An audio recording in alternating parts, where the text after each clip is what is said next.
Welcome in my guide how to build a perfect meal, whether it's fat loss or muscle building. While you are on my coaching program, you will always be provided with personalized meal plan. However, on top of that, I would like you to actually understand what is behind my planning and what rules do I always follow to make sure that the plan is efficient and works well for whatever goal you might have.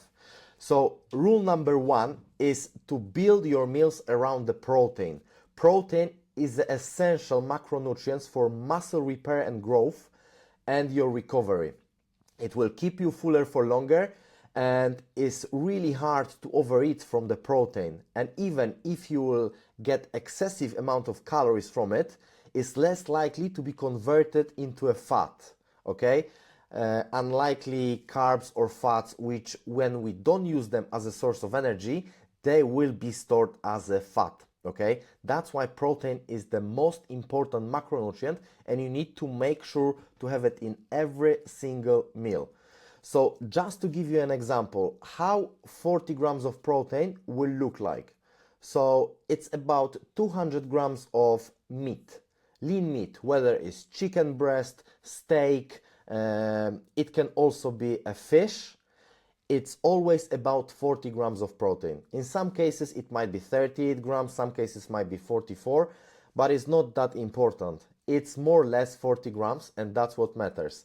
That will be, for example, 5 eggs. However, with 5 eggs you also deliver about 25 grams of fat.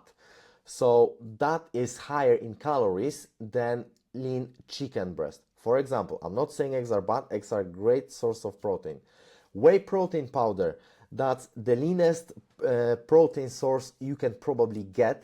It's really easy. You can take a protein shake anywhere with you and it's really easy to top up your total daily intake with it. Greek yogurt, tofu, tempeh, seitan and other vegan options are good to top it up as well. Second macronutrient, complex carbohydrates. So the amount of them will always depend on your current goal, whether it's fat loss or muscle building. They might be higher or lower. They are not bad for you, okay? But you need to understand when to prioritize them. As it's your body preferred source of fuel, you need to make sure to ingest some carbohydrates around your workout. And that's when you should eat majority of them, okay? So pre-workout and post-workout. You don't necessarily want to overwhelm your body with a massive amount of carbs when you are not active, okay? That's when the things go wrong. Because your body will use it as a fuel, you will perform better, you will recover better. So make sure to implement them around your workout. The best sources of carbohydrates will be potatoes, whether white or sweet.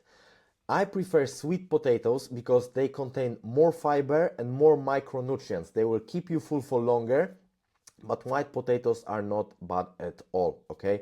Usually people will blame carbs for getting fat because they have excessive amounts of them, and also what do they have with them? They will blame potatoes for getting fat, but they are actually not eating boiled potatoes, they will be eating chips. So obviously it's a deep fried thing, right? Loads of salt, so your body will hold more water, etc., etc. Oats, any kind of grains, rice, bulgur, quinoa, really good sources of carbs. Any fruit, okay? The best fruits for fat loss are berries, as these are highest in volume for the least of calories. So you can get plenty of blueberries, raspberries or strawberries for very little amount of calories and high amount of fiber, which also supports your fat loss because it keeps you fuller and is really good for your gut health. And sourdough bread. People blame it for getting fat, but actually bread is not bad for you. You just need to make sure you have it in the right amounts. And of course, if you put a lot of butter on it and other toppings that are fatty, yes, you will gain body fat, but if you have a bread in a well-balanced diet, nothing wrong with it. I eat bread all year round. Healthy fats, small to moderate amounts is what you're aiming for. Fats are really important for your health, even during fat loss phase. It's because they will regulate your hormones, your testosterone and estrogen, and you need them in balance to gain muscle mass, lose body fat, and overall well-being, to feel great, to be motivated, have a mental clarity, and stay in a good mood. Okay? Absorption of vitamins. So some vitamins are fat soluble, for example A, D, E, and K, and your body will literally not absorb them if you don't ingest some fats with these vitamins. So it's a really important thing. Sustained energy. So fat is slower to digest. That means the energy from it will release slower, okay? So it's not the best source of energy in terms of high intensity training, because that's where you need that instant energy. So carbs are best, okay? But to sustain energy through the day, fats are really important. And another thing is basically keeping you full. Fats are slowing down the digestion, so you will feel fuller for longer.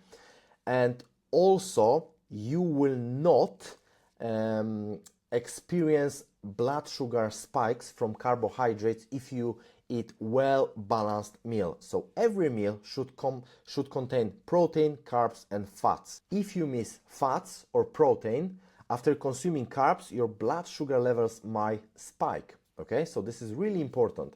The best fat sources are avocado, nuts, olive oil, salmon, or even dark chocolate. Yes, you heard it right, dark chocolate, but make sure it's high cocoa content. You need to make sure to have some veggies or fruit with every single meal.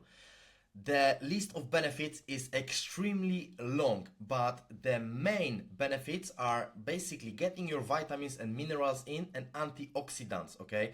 The fruits and veggies will support your gut health, and when your gut is healthy, everything in your body will function better. 80% of our immunity comes from our gut health. It affects our mental health. It affects if we can actually absorb the vitamins. It literally impacts everything in our body. So make sure to stick with that rules and let's get you in shape, okay? I hope you enjoyed the video and see you in the next one.